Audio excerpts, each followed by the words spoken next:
Welcome to The Spoken Nerd, the podcast about database technology. I'm your host, Connor McDonald, and in this episode, we continue chatting to one of our Oracle interns, Layla Massey. Being a young woman in IT, I thought it worthwhile to talk about the challenges women face in IT, whether sexism and misogynistic behaviour is still present in the workplace, even at college level, and then we'll talk about the role of social media and personal branding in terms of getting ahead in the IT workplace. Please enjoy this episode with Layla Massey. And I think one of the things that probably helps us have an ethical approach in the world of IT is the increasing diversity. And I know that, for example, IT has so long been just a male-dominated, in particular a white male-dominated industry. I have little wonder that you've had ethical challenges given that you've got this particular demographic making decisions that obviously could have a world impact. I'm thrilled that over my course of my career, the people I work with are no longer just white males, much like myself. We have a lot more women in IT, etc. Obviously, you're now a woman in IT and therefore representative of hopefully a changing landscape. I ran a panel back in India with some speakers, some Oracle speakers, a couple of years ago where we spoke about the challenges for women in IT. And some of the women in that panel were saying that, yes, while they've been successful, they're still getting plenty of pushback, plenty of sexism in the workplace. Has that extended to college? Like, what's the distribution of people in terms of diversity and gender in your college units? And have you ever seen any kind of thing like, oh, you're a female, therefore, you're probably not this, maybe this isn't for you? Has that gone forever in college, or is it still floating around? It's funny. It's still alive and well, sadly. It's not funny, but it's funny because I didn't start off software engineering. I started off business administration degree. And I remember I got recommended to switch my degree to software engineering. But funny because it was my financial accounting professor. I had gotten an A in her class. Note her. I got an A in her class, her financial accounting class.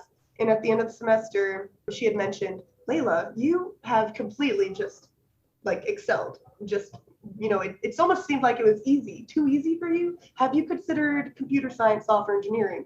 Because honestly, she was like, let's be real, the ceiling. She went over, she was so real with me because she herself was an accountant, CPA.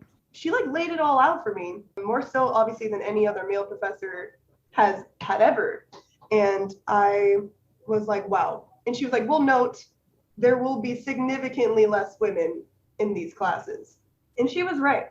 In every single class, I've been probably one of 3 or 4 women, maybe. And that's out of a class size of how much? Usually, as I've been going through my degree, and now that I'm taking third-year classes, they're getting smaller because of it. I guess the topics, are getting more and more kind of niche within the software engineering bachelor's. So the class sizes are about 20. All my class sizes for this next semester are about 22, 26. And last semester, they were the same. And I was about the 3rd or 4th girl in each. So still looking at 10, 15%. Wow. Yeah, and a lot of the professors are men. I have not had one female professor in my software engineering bachelor's since switching from business, sadly. This is an awkward question to ask is, have you been treated differently by these professors? Oh, yeah, 100%. 100%. No-brainer. That is a no-brainer answer for me.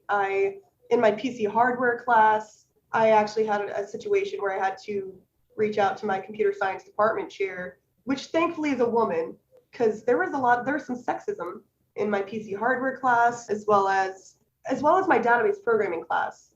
Almost blanked on that as well. My professor was a bit sexist as well in that class. And so it's each semester there's usually one class where one of the professors or a male student will be rude in some capacity. And obviously if it's not anything extremely, boundary crossing, you just have to just let it roll off your shoulder because it is just not worth. You don't want to go on the radar and a negative aspect. You know what I mean? Only if it's You don't want a target on your back. exactly, only if it's like genuinely worth it is what I've realized. But that even in itself, to have that mentality is so shitty. I think. I agree. Yeah, it's like you shouldn't ever have to be in a situation where you go, oh, I'll just have to roll with the punches. Exactly. Yeah, like yeah. Ideally, going, I want to punch back. Honestly, and I did in my, I'll keep it real short. In my PC hardware class, my professor was very misogynistic. In this class, it was very small. I think like 16 students, and there was only like 3 girls in it. And I think I was late one day, 5 minutes late. Professor was so rude to me about it. Then a male student comes in 15, 20 minutes later, late, doesn't say a word. And of course, I'm making mental note of all of these small things. And this isn't the first time that it happened.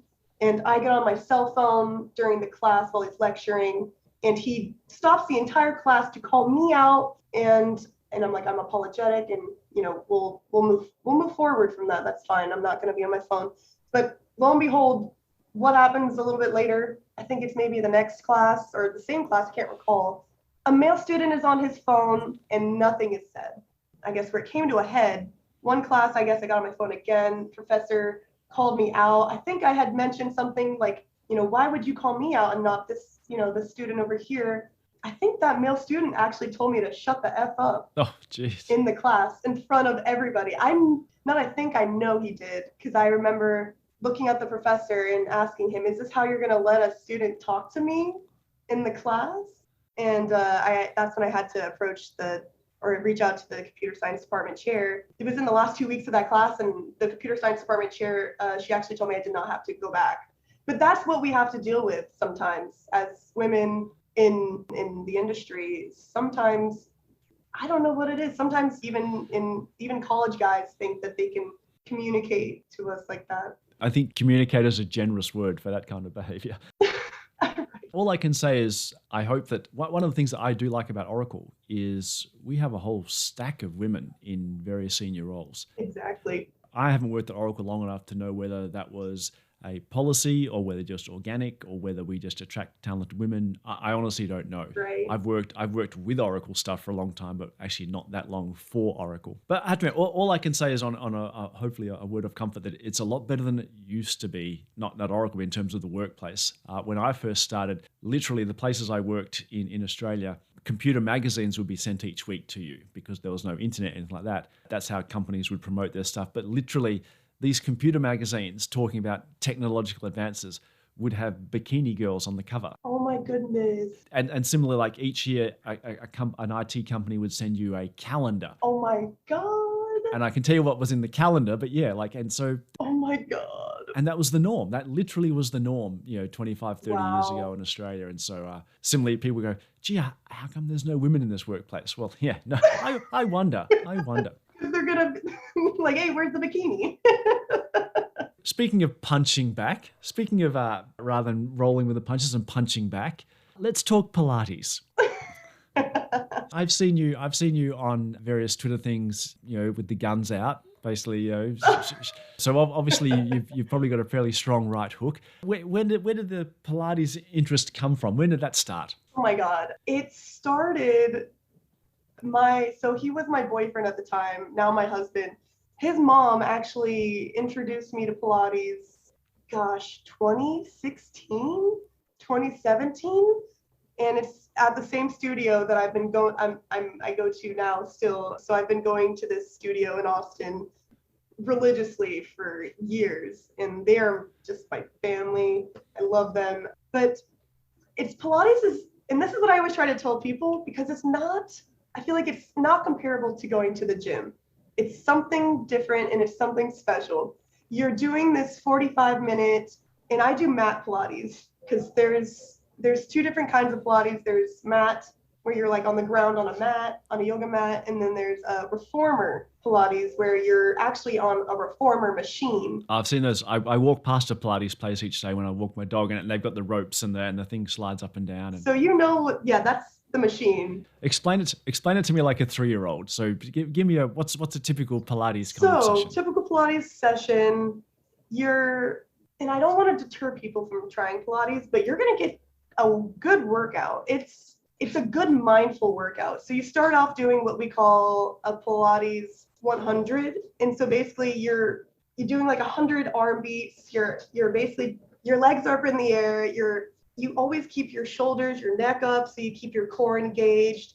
And a lot of Pilates is you're doing movements that basically put all the weight, all your body weight on your core, if that makes sense. Like planks, push-ups. I can't name off a lot of the exercises. I'm still learning them because I'm trying to get my instructor certification. So I'm still even learning the names of all these moves that have been kicking my ass for the last few years. I'm your instructor. It's payback day. That's right. That's exactly what it is. Like, I'm about to beat your ass payback. Like, but it's not as intense as the gym. It's set to like really fun music, and you're constantly moving for 40 minutes. So you don't have you can stop, grab a drink of water, but you're going to be going to the next move. You're going to be hopping to a plank, or you're going to be grabbing your weights. You're going to be, your legs are going to be up at 90 degrees, and you're going to be lowering, bringing them back up. It's just it focuses on your breathing techniques, your posture, lengthening your body. Like, my posture has never been so wonderful because of Pilates. Like, I have such a straight back. Whenever I meditate, I feel like my breathing is just, there's just so many aspects besides getting ripped. Because obviously, I got some guns, and I do lift a little bit on the side, dumbbells for those. But it started in Pilates because it's just a lot of arm, core, not a lot of lower body. You do some standing stuff, but it's very low impact, which I feel like is so underrated nowadays. Oh yeah. Everybody wants to just get a fat, heavy workout in. And I feel my back's going to be killing me when I'm 30, 40. Given that both my knees are made of titanium, I can heartily endorse the no impact. I did 15 years of volleyball was both rewarding and a mistake. So you played volleyball? No, okay, Connor, wait. I played volleyball from about 9 years old to literally senior year of high school. So that's awesome. I started the tragic backstory of my volleyball, which I won't share too much of, is I started playing volleyball because I was keen on a girl who played volleyball. That was when I was about 13, and she stopped playing volleyball when I was 14, and I kept playing volleyball till I was about 30, and then coached till I was about 45. So I got that is amazing, and I never got the girl, but But volleyball is, people don't understand how special volleyball is too. Volleyball is, I played soccer from 3 to like 7, 8, and then one day I saw someone playing volleyball. That is so cool. And so volleyball is just so fun. That's so cool you played it for so long as well. I'm super glad as well that you're going for instructor, because one of the things I started volleyball coaching when I went to college, simply because when you play for the college teams, they simply said, okay, well, once you've played for a year, you can coach one of the younger teams, like, I think you would call it, is it a sophomore, basically the first year people. But one of the fun things there is when you stand in front of a group of people and coach them in volleyball, I didn't even know it at the time, but it was laying the groundwork for public speaking. That's a good point. And so, my pretty much my job now at Oracle is to, one of my roles is to speak at conferences. And people always say to me, how come it doesn't bother you to get up in front of a group? And I said, well, I've been doing it for 25 years now, because that's what volleyball coaching was, getting a bunch of strangers and basically giving them information. So I cannot endorse enough going for your Pilates instructor, because it'll funnily enough, that's a good point. Not just the work-life balance into exercise and IT, but it'll actually set you up for a role to present at conferences and things in the IT world, which is pretty cool. I didn't think about that. That's actually an amazing point. I sincerely haven't thought about that once. And that is something I'd love to work on over the next 9 months before I go back to Oracle, is presentation skills and, speaking with confidence. And, speech class from school, doesn't really, no one ever really takes, I feel like nobody takes so seriously. But I should have. I regret it now. One of the things I always tell anyone that, especially of my generation, that they should get involved in something that involves public speaking, because you are the younger generation, but I say the younger generation is gunning for us, simply because, for example, my children at school, which I think is a great thing, they all learn public speaking. every week they do a talk in front of their class.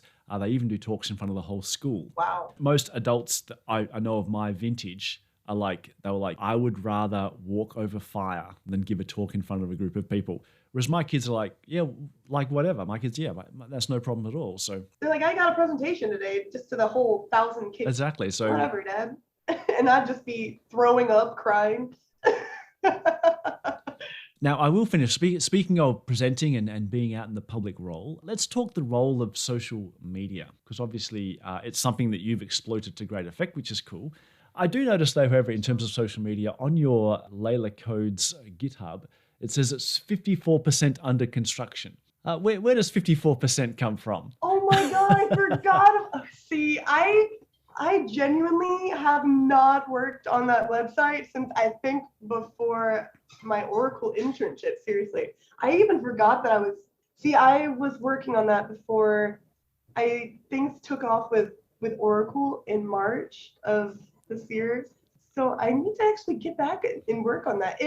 It's actually, because I had 50% of it like planned out and written in Visual Studio Code. And so I was like, I should probably finish that, and I completely forgot. So, but yes, that is under construction, and I'm hoping to, I'm hoping to make it super freaking cool, especially now that I did some front end stuff with Oracle this summer. So thank you for reminding me about that. Actually, I need to make a mental note about it. That's right, 54%. I was like, God. dear, oh dear. You know, things are languishing. Things are languishing here on the site.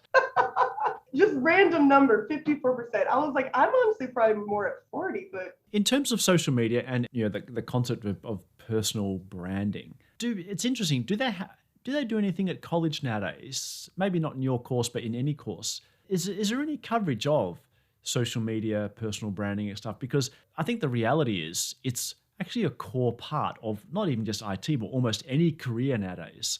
The fact that even going for a job, you can rest assured that recruiter is going to be dive bombing your LinkedIn, your Facebook, your Instagram, et cetera, et cetera. Is there anything at college that you know of that they actually teach about social media and branding, besides the standard stuff we get taught, it's all evil and, be careful what you put out there. Is there any course, do you know, that at your college, for example, that actually talks about even the ability to leverage social media? I don't think that there's any classes about creating a brand social media presence, honestly, but I can't say that for 100% confidence. That would be an amazing class though, because honestly, I feel like that is one of the main things people just want to know how you. It's almost a core skill nowadays. Yeah, now it's starting to be, which is so funny because a year ago, joining Twitter, I was like, hey, I don't think this is going to be anything serious. I'm just going to give it a shot. I don't know. And like, here I am a year later. And now every day I log in and try to interact with people and share my journey. Now everybody's trying to take their spot, take their seat at the table almost basically within social media. I feel like that's so cool too. It's starting to become like that. It never occurred to me that it was like that. You're on Twitter. I know that when you look at all the social media platforms, they're all having sort of moderate, steady growth, except one, which is TikTok, which is going absolutely bonkers. Do you think TikTok will eventually rule them all? Do you think that the future of all social media is TikTok, these bite-sized pieces of content? Honestly, and that's something I've been meaning to get into myself, is making little small tips within 13, 20 seconds. And I do think that is not the future of content creation, but I think that is such an amazing way to put out content, because people's my attention span is so small. I don't want to watch, unless it's something that I genuinely need to learn for what I'm doing. I don't want to watch a long video. I would much rather watch maybe a minute at the most. If it's about like maybe a small tip or some sort of like a CSS, I definitely think that is where content creation is heading. It's just the bite-sized information, bite-sized tips. Because people's attention span, like mine, I don't want to watch a super long video. If I can just, get this understood within 20 seconds, why not? I'm just making a mental note that I can obviously now not count on Layla as being a subscriber to my YouTube channel. Oh my gosh. I will go subscribe right now. honestly, I've been trying to subscribe to every single like Oracle YouTube channel. I like follow every single Oracle Twitter. Just like all support for the Oracle fam, always. So, in terms of personal branding, social media, etc., one of the things I noticed you mentioned on one of your blog posts was the concept of authenticity, and I agree 100% with that. Whenever I'm posting on Twitter, even if I'm being acerbic about something or critical of something, I want it to feel like it's me being honest. This is who I am, and if you don't like that, then that's totally understandable.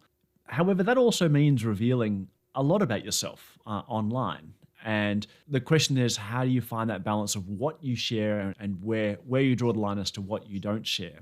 I'd imagine as a woman, that's a line that you have to tread a lot more carefully, simply because, let's face it, the tech community has its fair share of rude tech bros who are basically going to be calling you out, not necessarily for your tech knowledge. So I was curious, what are your thoughts? What are your techniques on how you're going to deal with that, or how do you make those decisions? That's a good question. That's been something I've had to learn over the last year being active on Twitter. So I made my Twitter July 2021, obviously last year. And when I first started interacting in the community and trying to share my journey, just trying to get excited about my degree again, I was faced with a lot of feedback, negative feedback. Hey, are you real? Or are you a catfish? Like, who are you? This person just popped up in the community, and honestly, I got a lot of negative DMs wondering if I was legit, if I was maybe just some guy that stole some girls' pictures and was trying to create a social media personality. So I realized, okay, maybe I need to share a little bit more about myself. Maybe I need to, put some information to a face besides just, a name to a face. So that's like the biggest thing about social media and content creation is people have to believe you. People have to not just believe you, but believe you in the sense that, you do work at, so-and-so company. You do have XYZ experience. You're not just some person that's going on Twitter, putting out, this content for clout. And I feel like that's a big thing now is, diversifying between the people who are just trying just to get followers and clout, which honestly is, what's the word? I feel like so obsolete. The followers are not, I mean, great following, a huge following is awesome, but what does my network look like? What connections have I made? Who have I connected with? What people where at what companies? And it's not even about, trying to go out and make those connections. I feel like the best kinds will just be introduced to you genuinely without you doing anything. But, not doing anything, but kind of doing your own thing, going about content creation, going about sharing your journey, sharing your experience, sharing information around your experience, letting people know that you are real, you are legit, you did spend time at here, you did do this. I feel like that in itself, it takes time to learn how much to share. It's similar with I always try to keep my mindset of it's not the count of followers, it's the count of followers that would be there for you if you were in a time of crisis. Exactly. And that's a much, much smaller number. Exactly. I remember when COVID was going around, it was interesting the amount of DMs I got from people that follow me and people that I all consider good friends and from various countries around the world. These are what I call real followers. These are people that I have a relationship with. They're real people, and I care for them. They care for me, and that's the follower count that I'm much more interested in, as opposed to the what's the total number. Exactly. Now, hopefully on that uplifting note, I think we'll wrap it up here. Thank you so much for your time. One thing I will say is you did mention that you would love to walk to a beach, so one place I recommend if you ever get a chance, come visit us here in Australia. 99% of the population live within 5 kilometers of the coast. Oh my God. That's because there's absolutely nothing on the middle of Australia. Other than that geographical anomaly, obviously we all live very near the coast, so you're always welcome to come out and visit us here in Australia. I love that. Plenty of Oracle offices. I'm sure we could organise a secondment. Gorgeous, gorgeous place. I've only seen pictures and it just looks like a dream. Throughout this podcast, I've seen pictures of your cats and dogs in the background. I can see my dog in the background giving me that look as if it's time for a walk. So thank you very much for your time, Layla. I wish you all the best in your college studies for the next year, and I look forward to seeing you back at Oracle in the near future. Thank you so much for having me, Connor. It's been so fun to talk with you about Oracle, social media, all the topics. I'm grateful to have been on here with you. So thank you for having me. Thanks for listening to this podcast. The music credit goes to Zanman from Pixabay Music.